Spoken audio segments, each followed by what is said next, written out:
అగ్రరాజ్యం అమెరికా అధ్యక్షుడు ట్రంప్ భారత్పై 50% టారిఫ్ విధించిన సంగతి తెలిసిందే.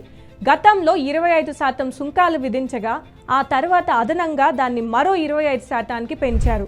రష్యా నుంచి భారత్ ముడి చమురు కొనుగోలు చేసుకొని ప్రయోజనాలు పొందుతోందని ఆరోపిస్తూ ట్రంప్ ఈ నిర్ణయం తీసుకున్న సంగతి తెలిసిందే. ఆగస్టు 27 నుంచి అదనపు టారిఫ్ అమల్లోకి రావడంతో భారత్పై అమెరికా టారిఫ్ 50% కొనసాగుతుంది.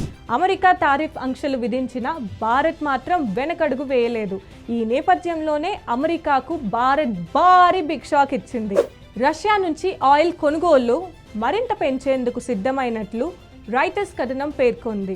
ఆగస్టుతో పోలిస్తే వచ్చే నెలలో 10 to 20% అదనంగా కొనుగోలు చేయనున్నట్లుగా తెలిపింది. అంటే రోజుకి దాదాపు 3 లక్షల బ్యారెల్స్ అదనంగా కొనుగోలు చేయనుంది. ప్రస్తుతం భారత్ రష్యా నుంచి 40% క్రూడ్ ఆయిల్ ను దిగుమతి చేసుకుంటుంది. ఇందుకోసం రష్యా ఒక బ్యారెల్ కు $2 to $3 డిస్కౌంట్ కూడా ఇస్తోంది.